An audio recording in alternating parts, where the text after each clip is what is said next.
오늘 하나님의 말씀은 신약성경 누가복음 18장 7절에서 8절까지 말씀입니다. 누가복음 18장 7절에서 8절 말씀입니다. 우리 함께 합독하시겠습니다. 하물며 하나님께서 그 밤낮 부르짖는 택하신 자들의 원한을 풀어주지 아니하시겠느냐? 그들에게 오래 참으시겠느냐? 내가 너희에게 이르노니 속히 그 원한을 풀어주시리라. 그러나 인자가 올 때에 세상에서 믿음을 보겠느냐 하시니라. 아멘. 하나님께서 그 밤낮 부르짖는 택하신 자들의 원한이라 그랬습니다. 그들에게 오래 참으시지 아니하신다라고 분명히 성경은 말씀하십니다. 여러분과 제가 기도할 때 우리가 부르짖는 그 원한을 하나님은 아무리 작은 거라도 다 귀담아 들으시고 그 기도 제목을, 그 기도를 반드시 응답하신다는 것이 일단 여러분과 저의 우리의 기도의 가장 기본 원칙입니다. 이제 그거를 오늘 누가복음 18장 이 말씀은 먼저 1절부터 쭉 그 내용이 남아 있죠. 과부가, 어떤 마을의 과부가 자기가 너무 억울한 일을 당한 거예요. 그래서 이거를 근데 말도 안 되게 또 자기가 패소를 했어요. 졌어요. 그래서 이제 도대체가 내가 이 나의 원한을 저 재판관에게 쫓아가서 내가 이걸 탄원을 해서 이 원한을 풀어주라고 얘기를 해야겠다고 하면서 하여튼 빠지지 않고 그 재판장에게 찾아갑니다. 그러니까 이제 그 재판장이 얘기하는 거죠. 이 과부가 나를 번거롭게 하니 내가 그 원한을 풀어주리라. 그렇지 않으면 늘 와서 나를 괴롭게 하리라 하였느니라 그랬거든요. 인간도 끊임없이 와서 괴롭히면 그거를 해결해 준단 말이죠. 근데 하나님이 여러분과 저의 그 원한을 오래 참으시지 않고 반드시 응답하시고 해결해 주신다고 했습니다. 우리가 기도 응답을 받는 거, 응답받기 이전에 먼저 서론에 여러분과 제가 나의 기도에 이 영적인 망대를 세워놔야 한다는 겁니다.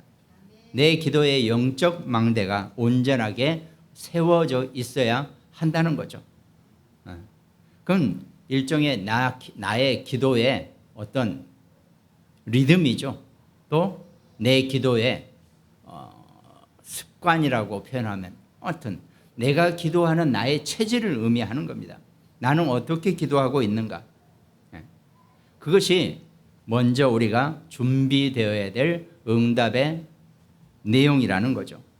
그래서 먼저 서론의 첫 번째가 기도 응답의 이 플랫폼이 먼저 시작되어져야 한다는 거예요.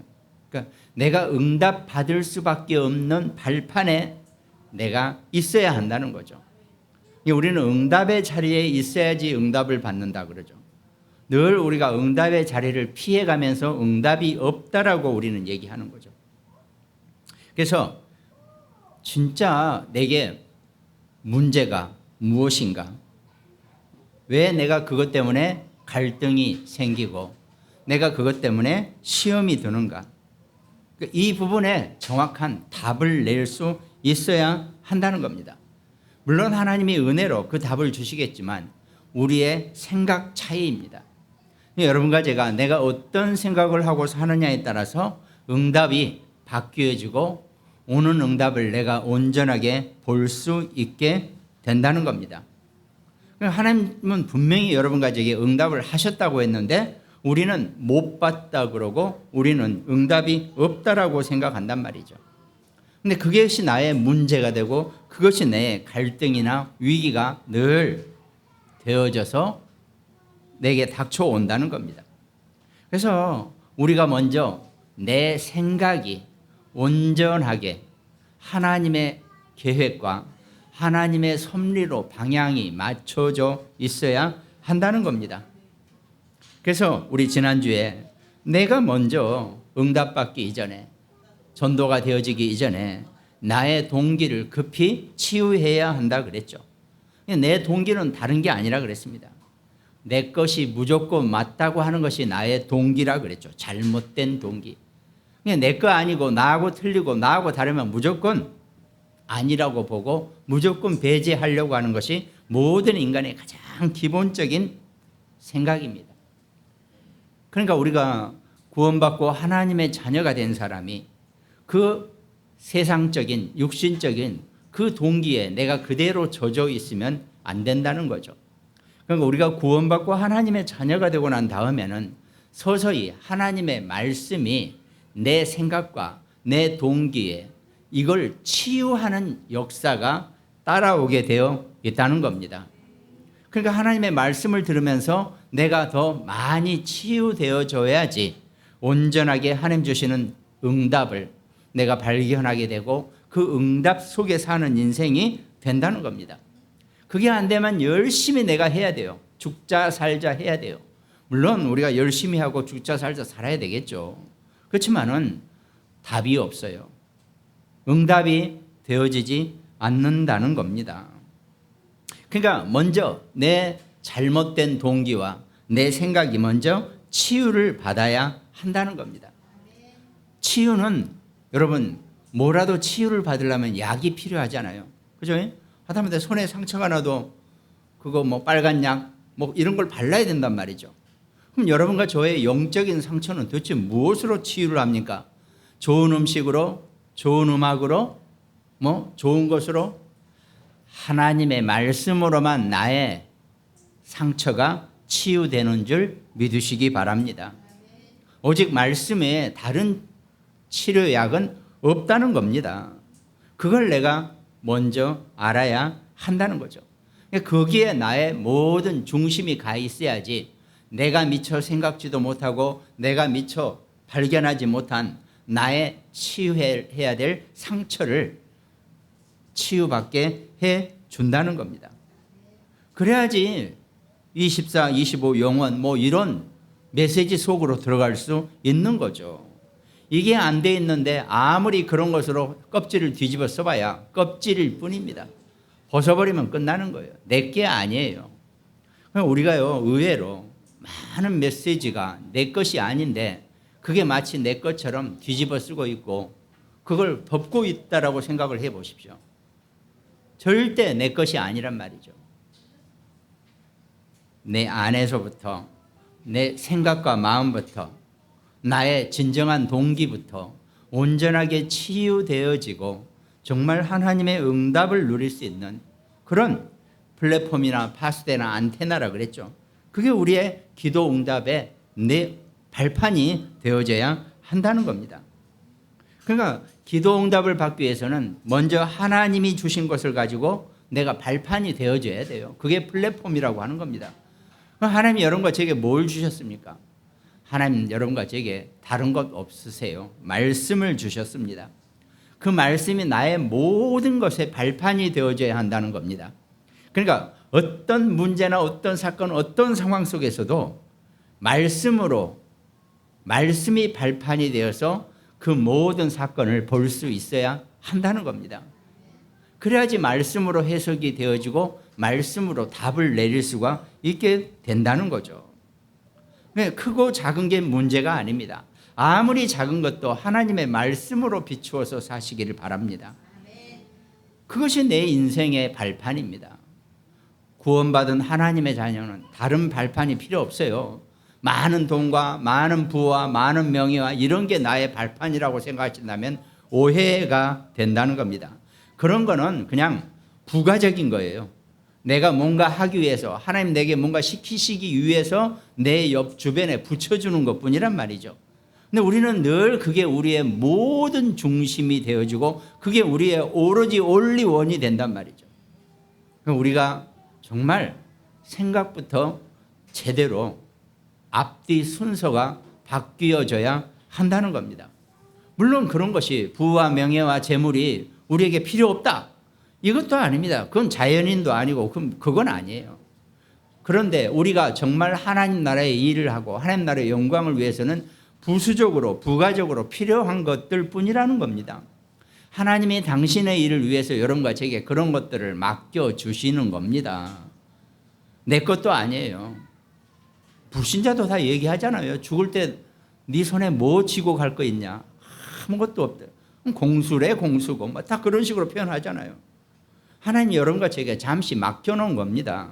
그 맡겨놓은 것을 내가 어떻게 잘 이용하고 잘 쓸 수 있는 것, 하나님의 영광을 위해서 쓰일 수 있는 것, 그것이 우리의 기도 응답이고 여러분과 저의 삶의 응답이 되어지는 거란 말이죠.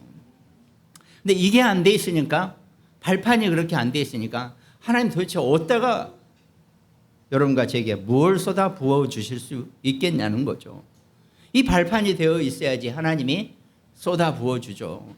발판이 약한데 거기다 뭘 갖다 부으면 어떻게 됩니까? 무너질 수밖에 없다는 거죠. 여러분과 제가 하나님이 무너지지 않게 하시기 위해서 그냥 할 수 없이 못 주고 계신다는 거죠. 하나님도 손 엄청 아프세요. 우리 주려고 양손에 가득 들고 있는데 이게 우리가 발판이 안 돼 있으니까 그냥 끙끙거리고 들고 계신단 말이죠. 하나님도 참 못할 일이시죠. 하나님의 수고를 좀 덜어주시기 바랍니다. 정말 말씀의 발판으로 인생을 사시기 바랍니다.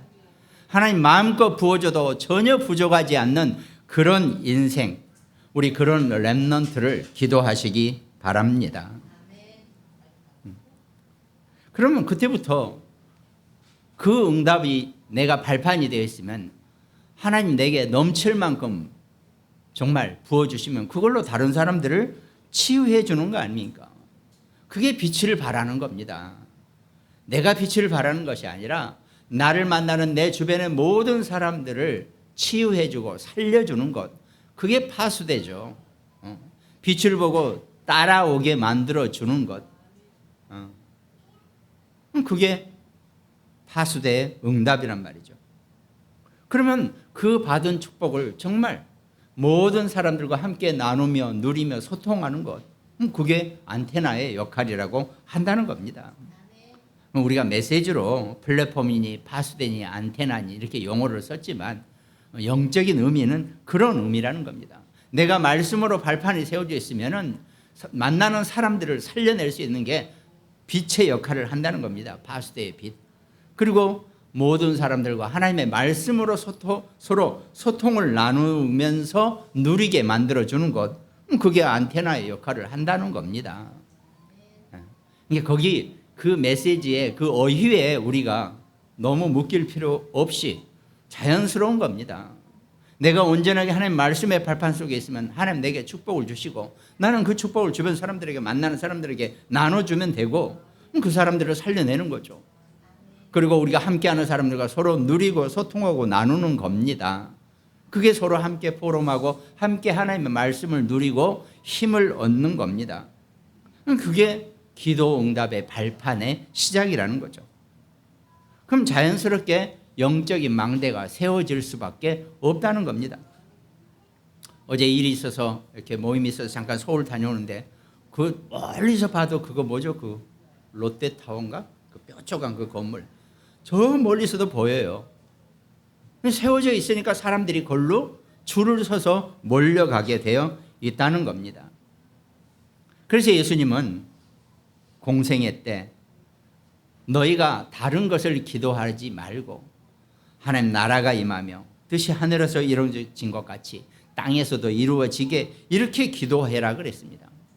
이것저것 다른 거 구하지 말고 오직 하나님의 말씀으로 하나님 주시는 능력을 가지고 기도할 수 있어야 한다는 겁니다.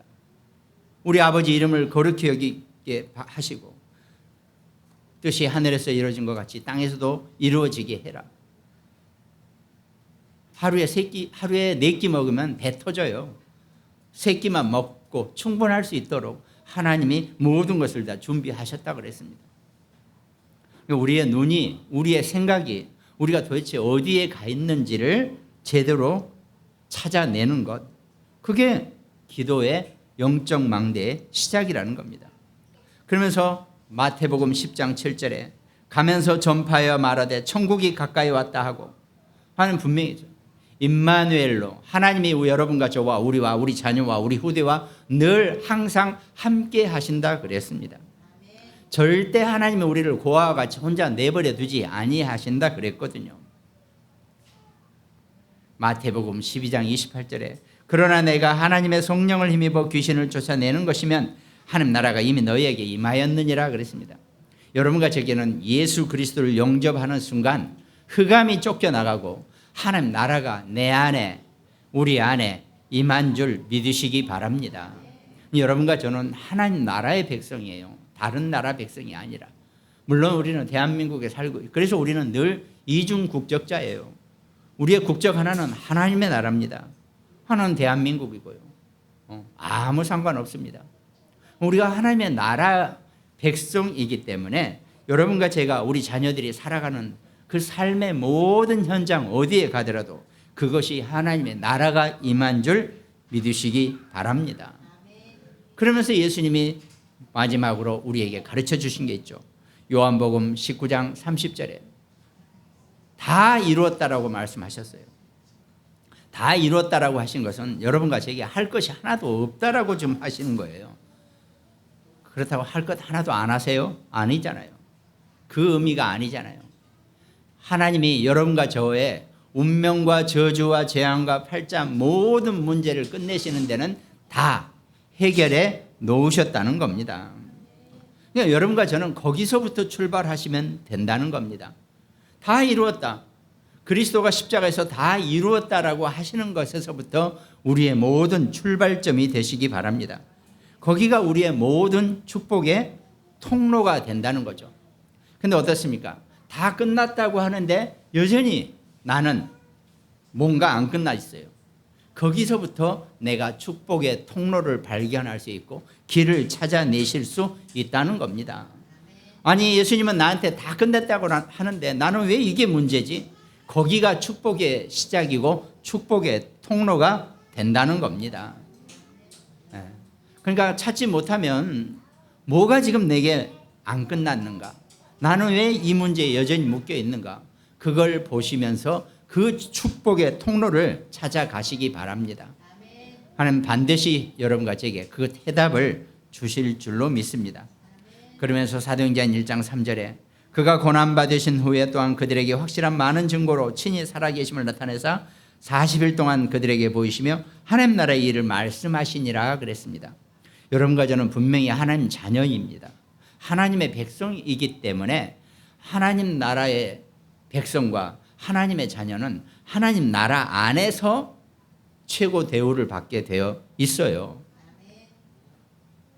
흑암에 우글거리는 데 가서는 내가 힘을 못 써요. 왜? 그것들이 왕이니까. 그렇지만 어딜 가더라도 물속이든 불속이든 그곳이 하나님의 나라가 되어진다는 것입니다. 하나님 여러분과 저를 위해서 어떤 상황 속에서도 하나님 자녀의 나라로 만들어 주신다고 약속하셨다는 겁니다. 그러니까 오직 성령이 너희에게 임하시면 너희가 땅끝까지 내 증인이 된다라고 분명히 약속하셨다는 겁니다. 우리가 많이 들은 말씀이지만 사도행전 1장 8절 말씀은 내가 어떻게 생각을 하고 내가 어떤 마음으로 세상을 바라보느냐에 따라서 모든 게 바뀌어진다는 것을 말씀하고 계신다는 겁니다. 그러니까 이 말씀을 붙잡은 초대교회 바울은 어떻게 했습니까? 딱 정확하게 자기의 기도의 영적인 망대를 딱 세운 겁니다. 이방인을 위한 택한 나의 그릇이라는 이 언약을 전수받았을 때 바울은 이방인의 전도 전략을 확실하게 자기의 망대로 붙잡은 거란 말이죠. 그리고 나서 사도행전 13장, 16장, 19장에 무속이나 점술이나 우상을 무너뜨리는 영적 권세의 망대를 바울은 확실하게 붙잡은 겁니다. 그 다음에 사도행전 17장, 18장, 19장은 딴 것, 렘넌트와 후대를 살리는 회당 전략입니다.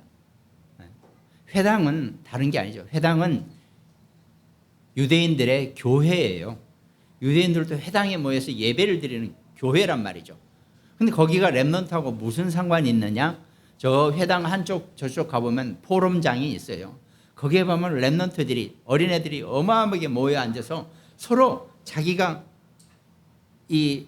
그 은혜 받은 걸 가지고 서로 이게 맞다 저게 맞다 서로 싸우듯이 포럼을 하는 곳이에요.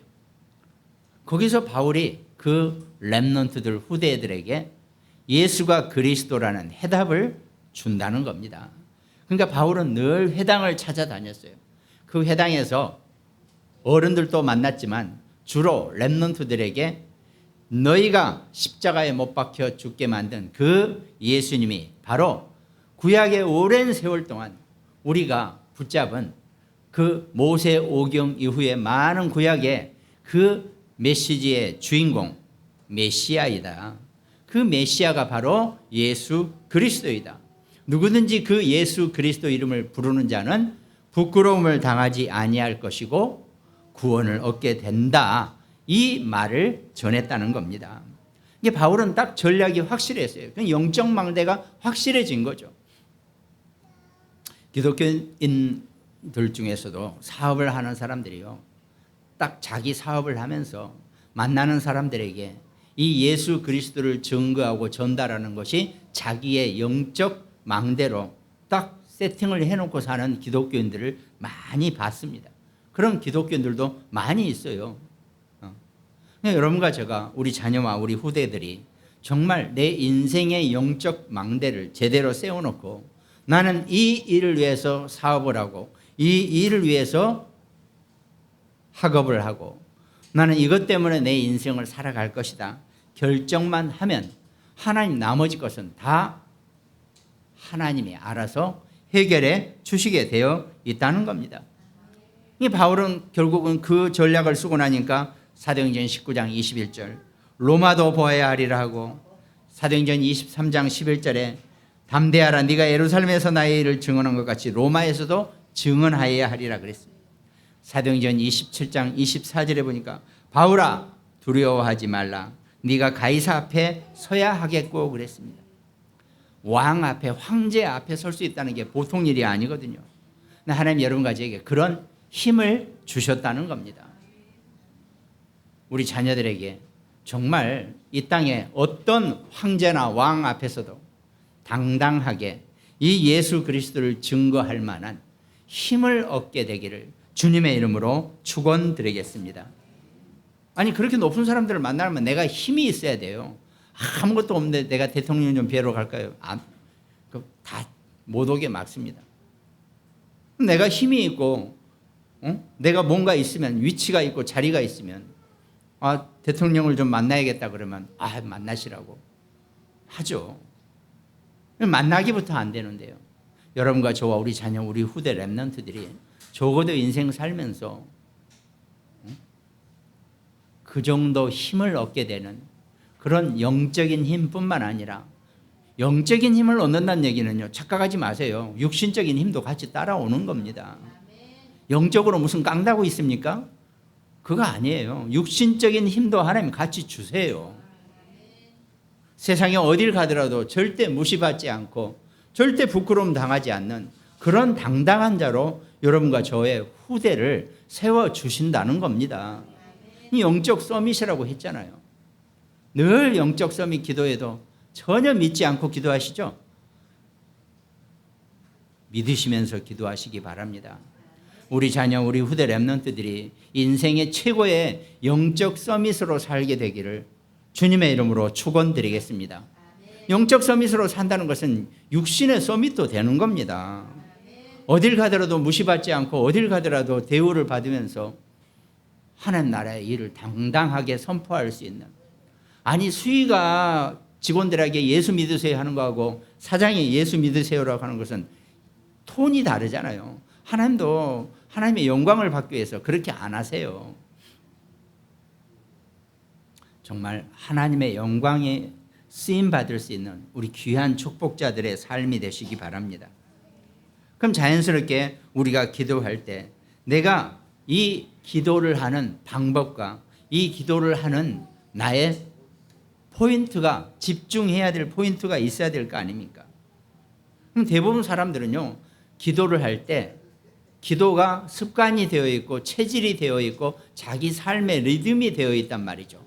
근데 어떻습니까? 다윗은 목동을 24시간 목동 생활을 해야 돼요.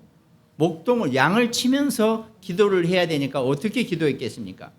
양들을 쫙 풀어놓고 혼자 있을 때 여호와는 나의 목자시니 내게 부족함이 없으래도, 이렇게 하면서 시편을 하나님 앞에 읊조리면서 기도를 했단 말이죠. 그러니까 자기 전문성 아래서 자기가 하는 일 안에서 기도의 집중 포인트를 찾아내면 된다는 겁니다. 따로 어디 가서 한쪽에 가서 무릎 꿇고 기도하는 것도 감사하죠. 그러나 우리가 대부분 그럴 시간이 없이 바삐 살아요. 그럼 어떡합니까?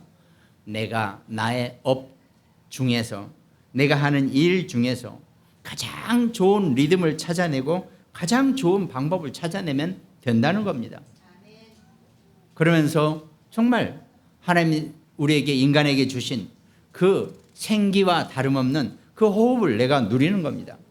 분명히 창세기에 호흡, 생기를 불어넣으니 생명이 되었다 그랬잖아요. 그 생기는 하나님이 여러분과 저에게 주신 호흡입니다. 그러면 그 호흡을 가지고, 하나님 주시는 호흡을 가지고 내가 정말 건강, 영적인 건강과 정신의 건강과 육신의 건강까지 함께 될 수 있는 그 깊은 호흡 속에서 기도하면 된다는 겁니다. 그것이 기도의 집중 포인트가 되어져야 한다는 겁니다. 이렇게 소론을 하고 본론에, 그럼 기도 응답 받을 수 있는 조건과 원리가 오늘 본문 말씀이라는 겁니다. 하물며 하나님께서 그 밤낮 부르짖는, 밤낮 부르짖어 보셨어요? 도대체? 안 되면 부르짖어 보시기 바랍니다. 정말 하나님 앞에 부르짖으시기 바랍니다. 하나님이 듣기 싫어서라도 응답을 하실 것입니다. 하나님이 듣기 싫어하시겠어요? 자기 자녀의 목소리가 뭐라고 하더라도 전부 다 소음이 아니라 하나님 가장 기뻐하시는 소리입니다.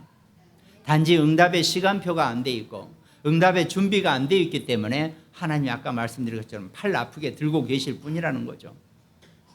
응답 받으시기 바랍니다. 그래서 첫 번째가, 본론의 첫 번째가 기도에 대한 여러 가지 다른 기타 종교들의 이론과 여러 가지 얘기가 있죠. 모든 종교가 전부 다 기도해요. 절에 가보세요. 기도 도량 그래가지고 다 기도해요. 그리고 또 어떻습니까? 막 자녀를 달라, 뭐 사업을 잘 되게 해달라. 근데 희한하게 잘 돼요. 그 기도 응답을 잘 받아요. 근데 그 모든 응답이, 이방 종교의 응답은 일시적이고 결국은 그것 때문에 무너지게 되어 있다는 겁니다. 이건 남을 비방하고 다른 기타 종교를 우리가 폄훼하는 것이 아니라 그런 의미가 아닙니다. 그건 전부 다 뭐라 그랬습니까? 너희는 귀신과 교제하는 그런 응답을 받지 마라 그랬잖아요. 출애굽기에. 고린도전서 10장 20절. 무릇 이방인이 제사하는 것과 귀신에게 하는 것이요 하나님께 제사하는 것이 아니니 나는 너희가 귀신과 교제하는 자가 되기를 원하지 아니하노라 그랬습니다. 그러니까 다른 것에 응답을 받으면 그건 100% 흑암의 역사가 된다는 겁니다. 온전하게 하나님이 주시는 응답을 받는 것이 결코 무너지지 않는 최고 견고한 응답이 된다 그랬습니다. 그러니까 그거에, 기도에 대해서 여러분과 제가 먼저 명확하게 내가 그 원리를 정확하게 세워놓을 필요가 분명히 있다는 겁니다. 그러니까 우리가 제사 지낼 때 부모가 와서 제사 음식을 먹는 게 아니라 그랬잖아요. 이미 인간은 그 육신은요, 이 땅에서 없어지면 그 영혼은 일단은 하나님 나라 속에서 아니면 지옥 둘 중에 하나에 가 있게 된다는 겁니다. 이게 절대 이 땅에 와서 그거 음식 먹으러 올 수가 없다는 거죠. 그 원리를 이해해야 한다는 겁니다. 그런데 어떻습니까? 그걸 열심히 해놓으면 무슨 문제가 있어요? 처음에는 응답을 받는 것 같이 뭐가 있어요. 뭐가 생겨요. 근데 결국은 완전히 망할 때까지 끝이 나지 않는 그런 재앙을 맞이하게 된다는 겁니다. 그러니까 흑암해하는 기도는 무조건 재앙을 불러일으킨다는 것. 그 우리 것만 맞다. 이런 의미가 결코 아니라는 겁니다. 이걸 우리가 먼저 정확하게 이해하고 있어야 한다는 거죠. 그러면서 여러분과 제가 두 번째로 기도할 때 내가 먼저 정확한 구원의 의미와 축복을 이해하면서 기도할 수 있어야 한다는 겁니다. 분명히 성경은 말씀하셨죠. 창세기 3장 15절에 여자와 원수가 되게 하고 네 후손도 여자의 후손과 원수가 되게 하고 여자의 후손은 네 머리를 완전히 상하게 할 것이라고 구원의 복음을 우리에게 주셨다는 겁니다. 그러니까 우리가 정확하게 우리가 이 구원의 언약을 붙잡고 기도하는 것이 중요하다는 겁니다.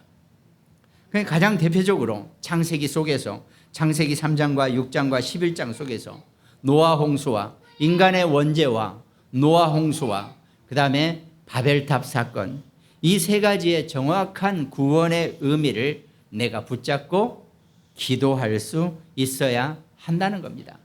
가장 기본적인 구원의 원리입니다. 이 구원의 길의 언약을 내가 먼저 붙잡고 기도할 수 있어야 한다는 겁니다. 여기에서 내가 정확하게 구원받은 사람이구나. 그럼 내가 구원에 대한 감사밖에 나올 게 없단 말이죠. 그게 나의 모든 기도의 중심이 되어져야 한다는 겁니다. 그러면서 여러분과 저는 세 번째로 기도 응답에 자격이 있는 사람들이라는 거죠. 우리는 하나님의 자녀이기 때문에 하나님에게 기도 응답 받을 자격이 있어요. 우리의 신분 자체가 태초 이전부터 이미 하나님의 자녀로 정해져 있다 그랬습니다. 우리는 절대로 다른 데로 도망갈 수 없는 사람들이에요. 그걸 우리가 빨리 알아야 돼요. 아, 나는 하나님으로부터 절대 도망갈 수 없는 존재구나. 그런 신분이구나. 그럼 빨리 하나님 앞에 엎드려 버리시기 바랍니다. 빨리 하나님의 계획 속에 따라가시기 바랍니다. 빨리 하나님 주시는 응답을, 축복을 누리는 자리에 앉아 계시기 바랍니다. 그게 하나님 기도 응답 받을 우리의 자격이고 우리의 신분이란 말이죠. 요한복음 1장 12절 영접하는 자 곧 그 이름을 믿는 자들에게 하나님의 자녀가 되는 권세를 주셨다 그랬습니다. 여러분과 저는 하나님 자녀가 되는 권세를 받은 사람들이에요. 그 권세가 내 안에 일찍부터 내게 주어져 있다는 겁니다. 요한복음 16장 24절 예수님 말씀하셨죠. 지금까지는 너희가 내 이름으로 아무것도 구하지 아니하였으나 구하라 그리하면 받으리니 너희 기쁨이 충만하리라 그랬습니다. 여러분과 제가 기도 응답을 받는데 적당하게 받는 게 아니라는 거예요. 늘 충만하게 받게 되어 있다는 겁니다. 하나님이 째째하게 여러분한테 간당간당하게 뭘 주시는 분이 아니시라는 거죠. 우리에게 충만하게 여러분과 저의 모든 것을 채우실 줄 믿으시기 바랍니다. 그러니까 오늘 본문 말씀이죠. 하물며 하나님께서 그 밤낮 부르짖는 택하신 자들의 원한을 풀어주지 아니하시겠느냐 그랬습니다. 하나님은 여러분과 제가 아무리 작은 기도를 하더라도 그걸 원한으로 보세요. 그 원한을 풀어주신다고 분명히 약속하셨다는 겁니다. 그러면 아무것도 염려하지 말라. 모든 일에 기도와 간구로 감사함으로 하나님께 아뢰라. 그러면 모든 지각에 뛰어난 하나님의 평강이 너희 마음과 생각을 지키시라. 빌립보서 4장 6절 7절 말씀이죠. 여러분과 제가 아무것도 염려하지 말고 모든 일에 기도와 간구로 감사함으로 하나님께 아뢰라 그랬습니다. 그럼 어떻게 보면 그래서 제가 늘 제가 기도할 때 하나님께 감사를 드립니다라고 기도하지 않습니까? 일단 우리가 기도를 시작할 때 감사부터 내가 나와줘야 한다는 겁니다. 그런데 참 저도 어떨 때는 이 말이 참 아차할 때가 있어요. 바로 장례식장 가서 먼저 기도를 해야 되는데 돌아가신 분 앞에서 감사합니다 하기가 유가족 앞에서 미안하더라고요. 그런데 그걸 뛰어넘어야 하는 거죠. 정말 진정한 하나님의 감사를 누릴 수 있는 그런 축복자가 되어져야 한다는 겁니다. 하나님은 아무것도 염려하지 말라 그랬어요. 여러분과 제게. 근데 우리는 어떻습니까? 늘 24시간 염려 속에 우리가 살고 있다는 겁니다. 그 염려를 벗어버리시고 어떤 상황 속에서도 하나님이 나와 함께 하시고 하나님이 나의 모든 것을 이미 다 예비하셨고 준비해 놓으셨고 완전하게 해결해 놓으셨다는 그 믿음을 가지시기 바랍니다. 내가 아무리 발을 동동 구르고 내가 아무리 분을 품는다 해도 절대 그게 내 것으로 해결이 안 돼요. 하나님의 것으로 해결하시기 바랍니다. 왜? 너희 마음과 생각을 하나님께서 지키고 계신다는 겁니다. 성경 말씀 하나하나가 여러분과 제게 응답을 주게 되어 있고 내가 그 성경의 말씀을 내 안에 내 것으로 온전하게 붙잡을 수 있고 담아둘 수 있는 그런 축복자가 되시기 바랍니다. 그런 하나님께서 나머지 것은 다 하나님이 알아서 해 주신다고 분명히 약속을 하셨습니다. 그 절대로 지지 않는 축복자로 남으시기를 주님의 이름으로 축원드리겠습니다. 오늘 말씀 함께 나눈 우리 모든 가정들, 또 구몬jun병원 현장과 또 태안의 안지영 집사, 또 광주와 강릉 지교회, 또 일본과 미국에서 함께 말씀 나누고 계시는 우리 장로님들, 또 우리 송인옥 씨, 또 여주의 김정분 권사님, 정말 한 주간 기도 응답받는, 기도 응답의 자리에 있는 그 축복 누리게 되시기를 주님의 이름으로 축원드리겠습니다. 기도하겠습니다. 하나님께 감사드립니다. 하나님께서 우리가 하는 어떤 기도 내용이라도 속히 그 원한을 풀어주시고 오래 참지 아니하신다고 하셨습니다. 우리가 어떤 기도를 하더라도 그 기도는 반드시 응답이 되어지고 하나님이 우리를 향한 최고의 계획 속에 우리가 준비되어지고 살아간다는 것을 늘 잊지 않고 놓치지 않게 하여 주시옵소서. 감사를 드리었고 우리를 구원하신 예수 그리스도 이름으로 기도드립니다. 아멘.